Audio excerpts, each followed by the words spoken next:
नेमाच्या लीळाचरित्र रूपी प्रवचनाला या ठिकाणी सुरुवात करूयात। कालच्या सत्रामध्ये आपण उत्तरार्ध लीळा क्रमांक 109 आणि 110 क्रमांकाची लीळा श्रवण केली। आजच्या सत्रामध्ये उत्तरार्ध लीळा क्रमांक 111 क्रमांकाची लीळेपासून आपण श्रवण करणार आहोत। तर आपल्या पोथी प्रवचनाला या ठिकाणी आपण सुरुवात करूयात। सच्चिदानंद रूपाय विश्वोत्पत्त्यादि हेतवे तापत्रय विनाशाय श्रीकृष्णाय वयं नमः। श्रीकृष्णाय वयं नमः। तया नमन माझे गुरुपदा जेने दाखविले असे आनंद कंदा। तूपकार मजन फिटे कदा देवा परमानंदा तूच फेणी। देवा परमानंदा तूच फेणी। श्री दत्तात्रेय महाराज की जय। सर्वज्ञ श्री चक्रधर स्वामी की जय। उत्तरार्ध लीळा क्रमांक 111 क्रमांकाची लीळा आहे। दंडवत हो दायंबा स्त्री निमित्त दुःख करणे। दायंबा स्त्री निमित्त दुःख करणे। पहा, आपण काल पाहिलं, सर्वज्ञ श्री चक्रधर प्रभू भगवंत सांगतात की दायंबाला शंख तुळशी अनुवाद सांगितला आणि हेच दायंबा स्त्री निमित्त म्हणजे पत्नी करता, स्त्री करता या ठिकाणी दुःख करतात। आपण काल पाहिलं, दायंबा हे बोधवंत आहेत। परमेश्वराच्या परावाणीने त्यांना बोध झालेला आहे। परमेश्वराच्या परावाणीतून त्यांना या ठिकाणी बोध झालेला आहे आणि असे हे बोधवंत असणारे दायंबा खऱ्या अर्थाने स्त्री निमित्त दुःख करतात। म्हणजे कशा पद्धतीचे आहेत पहा, की किती अहोभाग्य यांचं बेकार आहे म्हणावं, की बोधवंत असणारा व्यक्ती सुद्धा स्त्री निमित्त दुःख करतोय। एकुदी सर्वज्ञे म्हणितले, एके दिवशी सर्वज्ञ श्री चक्रधर प्रभू भगवंत म्हणतात, कुणाला? दायंबांना, भोजियात मरता तरी निके होते। स्वामी म्हणतात, भोजियाला म्हणजे दायंबांना म्हणतात, भोजिया मरता तरी निके होते। म्हणजे दायंबा तुम्ही जर दायंबा जर सरले असते, यांना जर देवाज्ञा झाली असती तर निके होते म्हणजे हे चांगलं झालं असतं किंवा चांगलं होईल असं म्हटले स्वामी। तव बाईसी म्हणितले तरी काही बाबा बापुडा भोजा मरेल। लगेच बाईसा म्हणतात, मग काय बाबा देवा, तर बापुडा भोजा म्हणजे खरंच दायंबा मरेल काय, असं देवाला प्रश्न बाईसा करतात। स्वामी म्हणतात की भोजा मरता तरी निके होते, म्हणजे दायंबा सरले असते तर चांगलं होतं असं म्हणतात। आणि असं म्हणताच क्षणी बाईसा ऐकतात आणि लगेच बाईसा स्वामींना म्हणतात की देवाला, तरी काही बापुडा भोजा मरेल म्हणजे दायंबा मरेल काय? स्वामी म्हणतात म्हणल्यावर, सर्वज्ञ म्हणितले भोजा न मरे, जे मरावे ते मरेल। स्वामी म्हणतात भोजा न मरे म्हणजे दायंबा काही मरणार नाही, परंतु जे मरावे ते मरेल म्हणजे जे काही मरायचं आहे, धर्म लोपायचा आहे, त्यांचं जे मरण आहे। लक्षात घ्या, ब्रह्मविद्या यांच्या ठिकाणी बोधवंत असून हे धर्मापासून चाललेले आहेत, मग मरण नाही तर काय आहे? आमच्या ठिकाणी आम्हाला देव समजवल्याच्या नंतरही समजत नसेल तर हे खऱ्या अर्थाने आमचं मरणच आहे। आम्हाला अनेक साधू संत भगवंत अवतीर्ण धारण करून ज्ञान निरूपण करतात। परमेश्वर पावला पावलाला ज्ञान सांगतात, क्षणाक्षणाला ज्ञान सांगतात।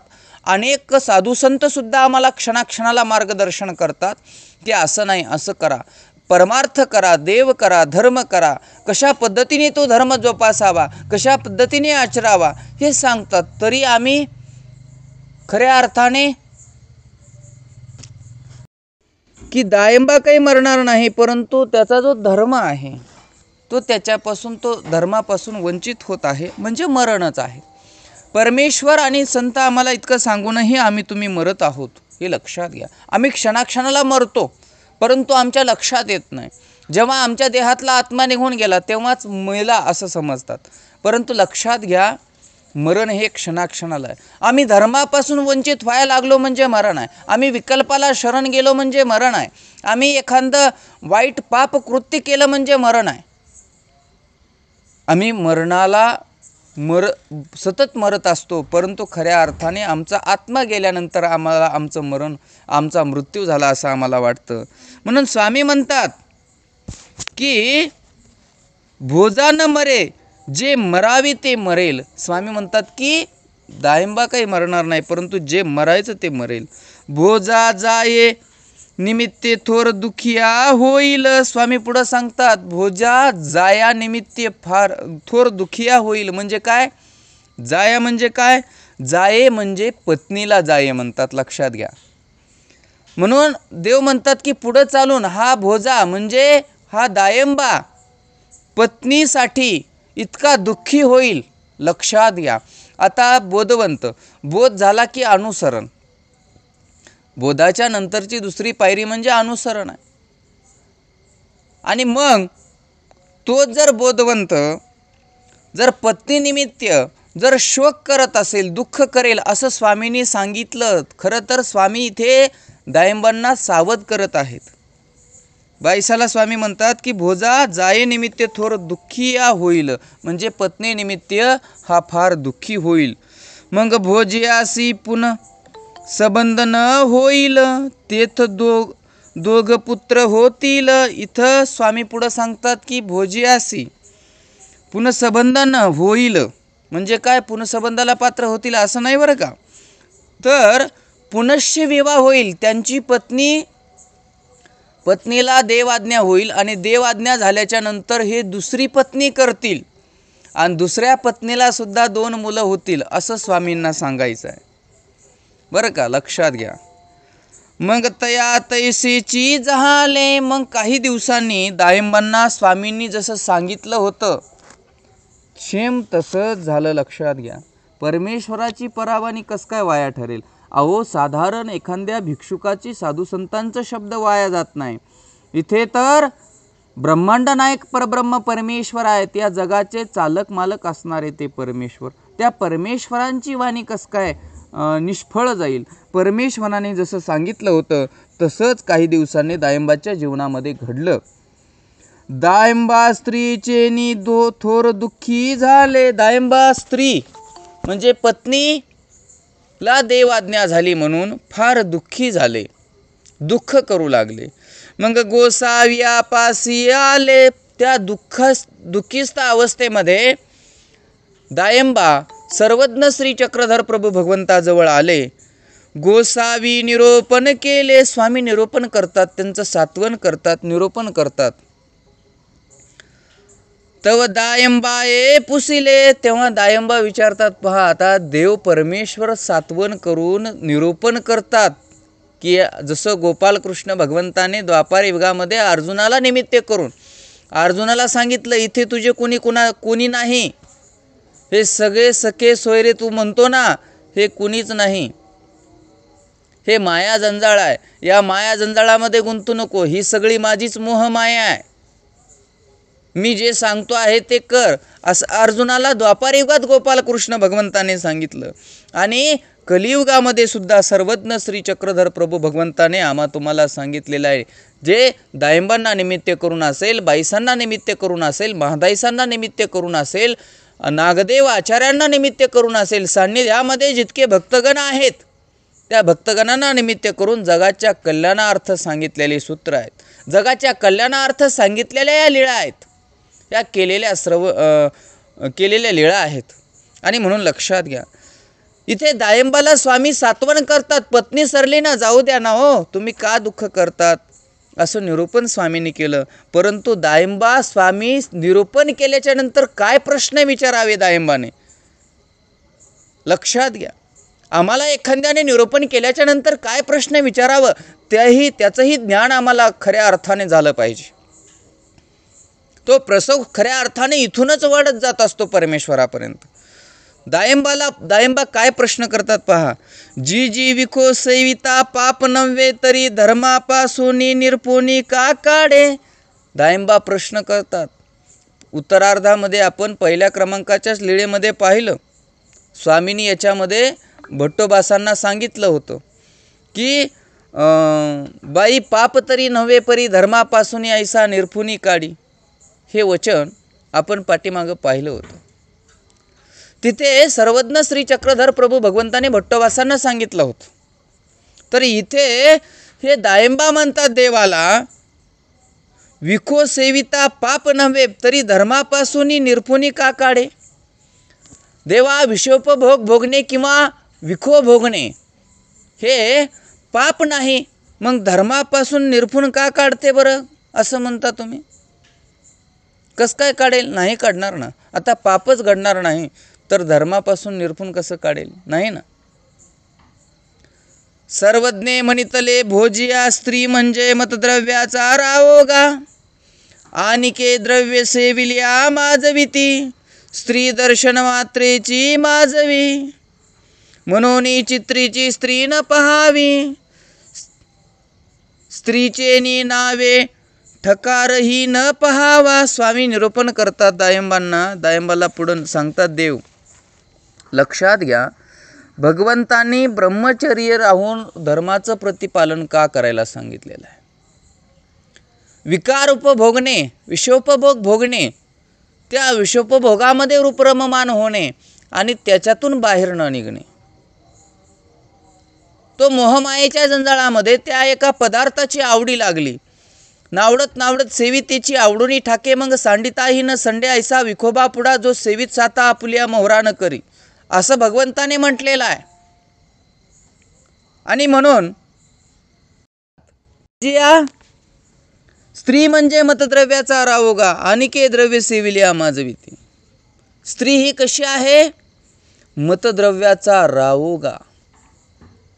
मतद्रव्याचा राव म्हणजे मदाचा ही राजा आहे. या जीवाला धर्मापासून काढण्याकरता मद म्हणजे काय. समजा आता उदाहरणार्थामध्ये दारू असेल, जे काही व्यसन आहेत, दारू असेल, गांजा असेल, शिंदी असेल, तुमचे जे काही व्यसन आहेत, ताडी असेल, हे जे आहे हे प्राशन केल्याच्या नंतर खऱ्या अर्थाने या जीवाला माज उत्पन्न करतात हे पदार्थ.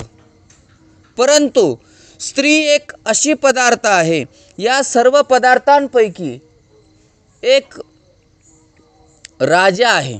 स्वामींचं म्हणणं काय आहे की या सर्व पदार्थांपैकी राजा आहे. राजा म्हणजे राजा ज्या प्रजा असतात, प्रजाचं रक्षण करणारा हा राजा. मग राजा कसा असतो. राजाचं जर एक वेळा आत्मत्व लागलं, राजाशी मैत्री झाली म्हणजे संपला विषय. मग तो राज उपभोग भोगण्याकरता थोडा त्यांच्या समवेत राहतो. तसा हा प्रकार थोडक्यामध्ये सांगायचा झाला तर. म्हणून स्वामी म्हणतात स्त्री म्हणजे मतद्रव्याचा रावोगा. म्हणजे या सर्व जे काही मतद्रव्य आहेत, हे व्यसन, हे मद मत्सर हे काही आहेत, किंवा जे काही व्यसन काय म्हणतात त्याला, ताडी वगैरे, ते पिल्याच्या नंतर प्राशन केल्याच्या नंतर त्या जीवाच्या ठिकाणी माज उत्पन्न होते. परंतु स्त्री ही अशी आहे, आनिके द्रव्य सेविल्या माजविती. ही जी कसं आहे की ही द्रव्य सेविल्या माजविती, म्हणजे हे जे बाकीचे पदार्थ आहेत, ह्या पदार्थापासून जे माज उत्पन्न होतो तो प्राशन केल्याच्या नंतर. परंतु स्त्री दर्शन मात्रेची माजवी. स्त्री दर्शन मात्रेची माजवी म्हणजे तिचं दर्शन होताच क्षणी या जीवाच्या ठिकाणी विकाराचा भाव, विषयोपभोगाचा भाव, कल्प विकल्प या जीवात्म्याच्या अंतःकरणामध्ये निर्माण होतात. आणि म्हणून स्वामी म्हणतात स्त्री दर्शन मात्रेची माजवी.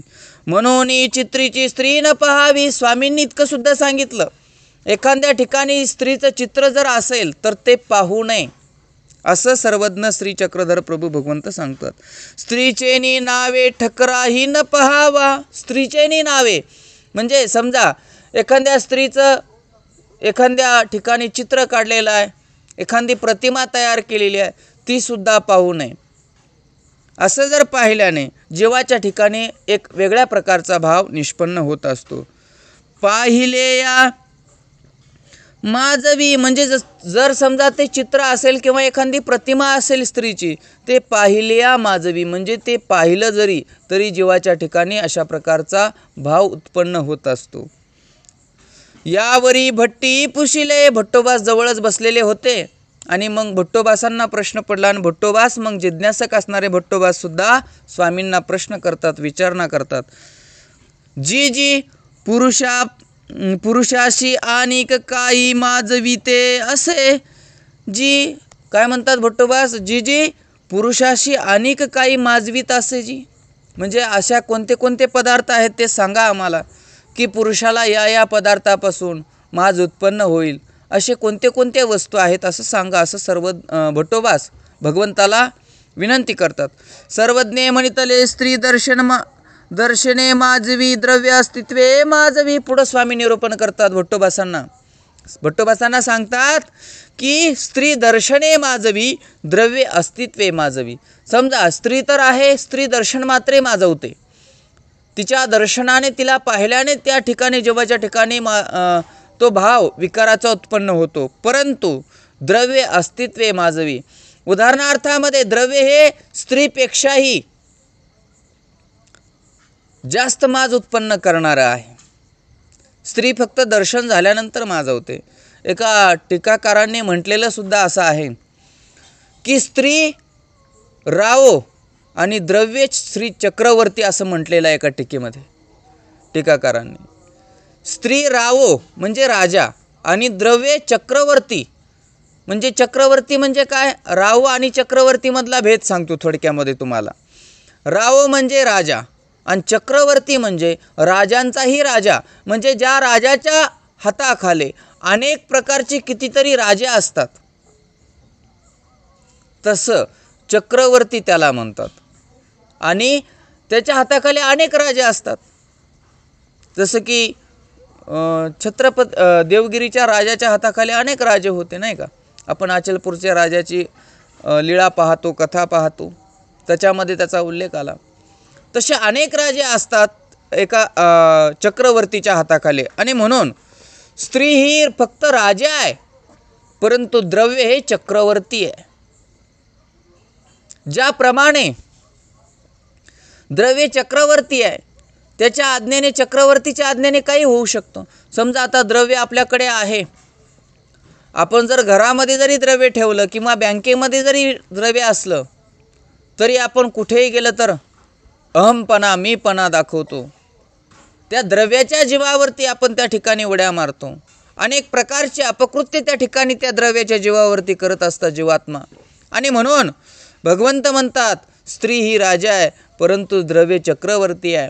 आणि म्हणून ते द्रव्य मात्र खऱ्या अर्थाने अस्तित्वाने माजवतं. घरामध्ये जरी असेल किंवा बँकेमध्ये जरी असेल तरी ते आपल्याला माज उत्पन्न करत असतं. आणि फक्त स्त्री आपल्याला दिसल्यानंतर माज उत्पन्न करते असं भगवंत त्या ठिकाणी सांगतात. मग दायंबासी दुसरी ब्राह्मणी पोमाईसे झाली. दायंबांना मग दुसरी ब्राह्मणी पोमाईसे झाली. म्हणजे पोमाईसा सोबत दुसरी ब्राह्मणी पोमाईसे झाली म्हणजे काय तर दायंबांचा जो विवाह आहे तो दुसरी ब्राह्मणी म्हणजे पोमाईसांच्या समवेत झाला असं या ठिकाणी चरित्रकार सांगतात. अंक अशा प्रकारे ही संपते. पुढील लीळा छोटीशी आहे, ती एक आपण आपल्या वेळेमध्ये पाहून घेऊयात. आपण रिकामे झालो तर आपण मग देवाच्या ठिकाणी जाऊन अनुसरलो पाहिजे, देवधर्म केला पाहिजे, देवाने सांगितलेल्या तत्वाप्रती आपण चाललो पाहिजे, अनुसरलो पाहिजे, देवाचे झालो पाहिजे. बरं झालं आपल्याला धर्म आचरण करण्याकरता आपण रिकामे झालो असं वाटलं पाहिजे. लक्षात घ्या, एकीकडे निळभट्ट भांडारेकर क्षणार्धात त्याग करतात, पत्नीचा, मुलांचा, बाळाचा, घराचा, दाराचा सगळाच. आणि इकडे बोधवंत असणारे स्वामींनी असं स्वामींच्या सान्निध्यातही राहिले नव्हते भांडारेकर. म्हणजे फक्त गेले दारात स्वामीन भिक्षाम देवी शब्द टाकला, मागील पंक्ती पाहिजे एवढ्या शब्दासरीशी ते निघाले. 16 वर्षाचं सान्निध्य प्राप्त करून घेतलं आणि परमेश्वराच्या शाश्वत पदाला प्राप्त झाले.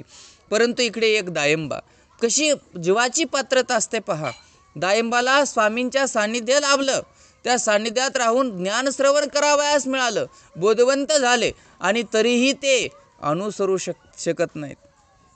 किती मोठा आघात म्हणावा हा, लक्षात घ्या. आमची तुमची गत तशीच आहे. आम्ही खऱ्या अर्थाने प्रपंचातून बाहेर निघालो पाहिजे आणि परमार्थाकडे गेलो पाहिजे, प्रयत्न केला पाहिजे. असो, पुढची लीळा आपण पाहूयात. निरूपण केलेलं आहे. भोज्या आधाड तरु निरोपण, भोज्या आधाड तरु निरोपण.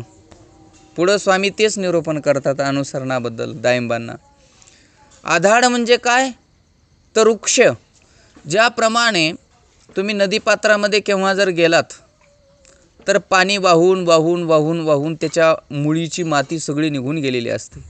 अर्ध्या मुळ्यांना त्याला माती वगैरे असते, म्हणजे त्याला चांगलं व्यवस्थित असतं, आणि अर्ध्या मुळ्या पूर्ण उघड्या पडलेल्या असतात, म्हणजे अर्धा वृक्ष उघडं पडलेला असतो नदीच्या थडीला. आणि खाली नसतो वरही नसतो, जमिनीतही नसतो खाली नसतो, एकदम दरडीला तो अर्धा वृक्ष असतो, आणि म्हणून त्याला आधाड तरु असं म्हटलेलं आहे. भगवंताने या ठिकाणी दायंबांना आधाड तरु निरूपण केला की कमीत कमी सुधारणा तरी होईल, आता तरी अनुसरतील असं म्हणून निरूपण केलं. गोसावियासी उदयाचा पूजा सुरू झाल्यानंतरे गोसावी विहरणा विजय केले. स्वामींचा सकाळचा पूजावसर झाला आणि पूजावसर झाल्याच्या नंतर स्वामी विहरणा करता गेलेले आहेत. सरिसे दायंबा मुक्ष करुणी भक्तजन गोसावी छिन्नस्थळी पश्चिमे तया ढगापासी उभे राहिले. आणि मग दायंबा मुक्ष करुणी भक्तजन, म्हणजे दायंबा मुक्ष करून असं का चरित्रकाराने उच्चारलं का, तर दायंबा या चरित्रातील या लीळेतील मुख्य पात्र आहेत, त्यांना निमित्त निरूपण केलेलं आहे भगवंताने, आणि म्हणून चरित्रकाराने खऱ्या अर्थाने दायंबा मुक्ष करुणी म्हणलेलं आहे. म्हणजे दायंबांना मुख्य करून सगळे भक्तगण छिन्नस्थळी जवळ जे पश्चिम दिशेला जे स्थान आहे त्या स्थानावरती स्वामी उभे होते, आजही तिथे आहे. तया ढगापशी उभे राहिले. तया ढगापशी म्हणजे उंच असं टेकड आहे, आणि त्या टेकडाजवळ स्वामी उभे राहिले चरणचारी. तव अधोपरी वृक्ष एकू निघाला होता. तव अधोपरू म्हणजे ज्याप्रमाणे आता तुम्हाला मगाशी सांगितलं मी की त्या ज्या ढगाला म्हणजे त्या दरडीला अधोपरी वरही नाही आणि खालीही नाही, मध्यच भागी तो वृक्ष निघालेला आहे, म्हणजे झाड निघालेला आहे. त्याच्या मुळ्या अर्ध्या बाहेर आहेत, अर्ध्या त्या दरडीमध्ये आहेत, आणि असा तो वृक्ष निघालेला तो त्या ठिकाणी होता. तो वारेनी करूनी आदळतो असे. आणि मग तो वाऱ्या आल्यानंतर हेलकावे द्यायचा, आदळायचा, बराच त्रास त्या वृक्षाला सहन करावा लागायचा. गोसावी अवलोकिला. सर्वज्ञ श्री चक्रधर प्रभू भगवंतांची दृष्टी त्या वृक्षावरती पडली. स्वामींनी त्या वृक्षाचं अवलोकन केलं, आणि अवलोकन केल्याच्या नंतर स्वामी काय म्हणतात पहा. मग सर्वज्ञ म्हणितले भोज्या येथ अनुसरागा. मग स्वामी त्या वृक्षाकडे पाहून म्हणतात, भोज्या येथ अनुसरागा, म्हणजे तुम्ही अनुसरण घ्या आमच्याकडे. आता कालच्या सत्रामध्ये मी तुम्हाला सांगितलं की ते विकल्पाला शरण गेले. आजच्या सत्रामध्ये मी तुम्हाला सांगतोय की स्वामी अनुसरा म्हणतात. लक्षात घ्या, स्वामी उत्तरापंथी गेल्याच्या नंतर ते विकल्पाला शरण गेले, पण स्वामींच्या सान्निध्यामध्ये खऱ्या अर्थाने आता दायंबा आहेत, आणि मग दायंबांना स्वामी निरूपण करतात. स्वामी सांगतात की भोजिया अनुसरा गा, आमच्या ठिकाणी अनुसरा. विकल्पाला शरण केव्हा गेले? स्वामी उत्तरापंथी गेल्याच्या नंतर. उत्तरापंथी गेल्याच्या नंतर स्वामींच्या सान्निध्यामध्येच त्यांच्या पत्नीचा मृत्यू झाला म्हणतात, आणि नंतरनं मग ती पोमाईसा पत्नी केली. ती पोमाईसाचा जो पिता होता, म्हणजे थोडक्यामध्ये दायंबाचे सासरे, ते चांगदेवाचे पुजारी होते असं म्हणतात. आणि ते चांगदेवाचे पुजारी असल्यामुळे त्यांना देवाज्ञा झाली दायंबांच्या सासऱ्याला, पोमाईसाच्या वडिलांना. आणि झाल्याच्या नंतर मग त्या गावकरी लोकांनी काय केलं की दायंबा आता त्यांचे जावई, आणि मग आता या पुजारी म्हणून त्यांना बसवलं त्या ठिकाणी, जे काही त्या मंदिराचं जमीन जायदाद असेल त्यांच्या नावावर करून दिलं आणि त्यांना पुजारी म्हणून त्या ठिकाणी बसवलं आणि मग ते विकल्पाला शरण गेले. परंतु स्वामींच्या सान्निध्यामध्ये असताना स्वामींनी पुरेपूर प्रयत्न केला की दायंबा मार्गी लागतील. कसं आहे, आईला, कोणत्याही आईला असं वाटत नाही की आपला मुलगा वायाला जावा. वाटतं का हो? नाही वाटत. तशी ही आई आहे आपली. कोण? परमेश्वर. आपण म्हणतो ना आरती झाल्यानंतर, त्वमेव माताश्च पिता त्वमेव, त्वमेव बंधूच सखा त्वमेव, त्वमेव विद्या द्रविणं त्वमेव, त्वमेव सर्व मम देव देव. आपण म्हणतो पण ते कृतीमध्ये उतरवत नाही. आपली आई तीच आहे, बाप तीच आहे, आपलं सर्वस्व तेच आहे. कोण? परमेश्वर आहे. मग तो परमेश्वर आपली आई आहे. मग आपल्या आईला आपलं वाईट व्हावं असं वाटेल का हो? नाही वाटणार. असं कोणत्या मुलाच्या आईला वाटेल की आपल्या मुलाचं वाईट व्हावं, आपला मुलगा वाया जावा, असं नाही वाटत. तसं परमेश्वराला सुद्धा वाटत नाही. आपण सगळे जे जीवात्मा आहोत त्या परमेश्वराचे लेकरं आपण आहोत. मग त्या परमेश्वराला कसं वाटेल वाईट व्हावं म्हणून? परमेश्वर म्हणतात, त्या वृक्षाकडे अवलोकन करतात, परमेश्वराला वाटतं असं दुःख आहे. आणि म्हणून दायंबाला म्हणतात की येथ अनुसरा गा, आमच्या ठिकाणी अनुसरा, आम्हाला अनन्य भावे शरण या, असं स्वामी सांगतात. ननुसरा तरी ऐसिया धोपरीच्या वृक्षा होई जल. पुढं स्वामी सांगतात येथ अनुसरा गा. जर इथं तुम्ही जर अनुसरले नाही ना, ननुसरलात ना, सृष्टी निष्फळ गेली ना, तर ऐसिया अधोपरीच्या वृक्षा होई जेल. मग म्हणजे अधोपरीच्या म्हणजे काय? खाली जमीनही नाही आणि वरेही नाही, खाली नाही वरे नाही, मध्येच लटकून बसले, अर्ध्या मुळ्या बाहेर हेलकावे देत. दुःख किती यातना वृक्षाला भोगाव्या लागतात, लक्षात घ्या. फार यातना भोगाव्या लागतात. आम्ही तुम्ही नरक म्हणतो ना, नरक इथेच आहेत, आम्हाला दिसतात, आम्ही रोज त्या नरकांकडे पाहतो. त्या दुःख यातना सहन करतात ते नरक, पण आपल्याला ते दिसतात, परंतु पाहून न पाहिल्यासारखं आम्ही तुम्ही करतो. ही आमची तुमची शोकांतिका आहे, लक्षात घ्या. स्वामी म्हणतात की या अशा प्रकारचं वृक्ष तुम्ही व्हाल, मग अनंत काळ दुःख भोगीतची अशी जेल. पुढं स्वामी म्हणतात असं जर वृक्ष झालं ना, असे वृक्ष व्हाल, जर इथं अनुसरले नाही तर, मग असा वृक्ष होऊन अनंत काळ दुःख भोगीतची अशी जेल. वृक्षाचा अनेक प्रकार, कितीतरी दिवसाचं आयुष्य आहे. वडाचं म्हणतात 1000 वर्ष, अनेक हजार 2 हजार 4 हजार वर्षापासून वडा आहेत, लक्षात घ्या. मग त्या वडाच्या येवणीमध्ये जर त्या वृक्षाला गेला तर किती दुःख या जीवात्म्याला भोगावं लागेल, किती यातना सहन कराव्या लागतील. अशी एकच येवणी नाही तर 84 लक्ष येवणी आहेत. या सगळ्या येवणी फिरल्याच्या नंतर मनुष्य देह मिळतो म्हणतात, लक्षात घ्या. आणि म्हणून स्वामी इथे सांगतात, परी ते काहीची न बोलतीची. जसं तुमच्यासारखं अनेक साधू संत म्हणतात, तुमचे गुरुवर्य म्हणतात, अनुसरा, दीक्षा घ्या, दीक्षा घ्या, तुम्ही देवधर्म करा, अनुसरा. परंतु तुम्ही काही बोलतात का? नाही, अजून थोडंसं राहिलंय, सगळ्या जबाबदाऱ्या पार पाडायच्या आहेत. मान्य आहे, जबाबदाऱ्या पटदिशा पार पाडल्या पाहिजे, पटमन बाहेर निघालं पाहिजे. नाही, नातवंडाचं लग्न पाहायचं आहे, नातवंडाचं लग्न झाल्यानंतर परतोंड पाहायचं आहे, परतोंड झाल्यानंतर पुन्हा आणि काही पाहायचं असतं. काही लोक तर घर बांधायचं आहे, घर बांधल्याच्या नंतर दीक्षा घ्यायची आहे, असं सुद्धा काही देवाकडे मागणी करतात. ही फार मोठी शोकांतिका आहे. खरंच मी एकांना म्हटलं की तुम्ही दीक्षा का घेत नाहीत? त्यांच्या अंतःकरणामध्ये इच्छा आहे, पण ते दोघं पती पत्नी आहेत. मग पती म्हणतो आमचं घर बांधकाम झालं ना, आम्ही बांधकाम जर केलं, आमचा बंगला बांधला ना, मग आम्ही दोघंही दीक्षा घेऊ. हे लक्षात घ्या, ही फार मोठी शोकांतिका आहे. आम्ही जडमूळ वस्तूमध्येच गुरफटून चाललेलो आहोत, मग आम्हाला सृष्टीशून्य होईल. अशा प्रकारचं दुःख आम्हाला भोगावं लागेल. हे परमेश्वराने सांगितलेलं आहे, लक्षात घ्या. म्हणून परमेश्वराने सांगितलेल्या तत्वावरती आम्हाला जर चालून परमेश्वराला अनन्य भावे गतीने शरण जाऊन आम्हाला अनुसरावं लागेल. त्या परमेश्वराने म्हटलेलं करावं लागेल. आणि तो आचार विचार जर आम्ही आमच्या अंतःकरणामध्ये बाळगून आम्ही जर अनुसरलो तर खऱ्या अर्थाने आम्हाला या संस्कृती भ्रमणापासून मुक्तता मिळेल, अन्यथा नाही. नाहीतर मग दायंबासारखी गत आमची होणार आहे, लक्षात घ्या. म्हणून आमची तुमची गत अशी होता कामा नये. आम्ही सावध झालो पाहिजे, हे लक्षात घ्या. नक्कीच तुम्ही सावध व्हाल अशी अपेक्षा या ठिकाणी व्यक्त करतो आणि आजच्या सत्राला या ठिकाणी विराम देतो.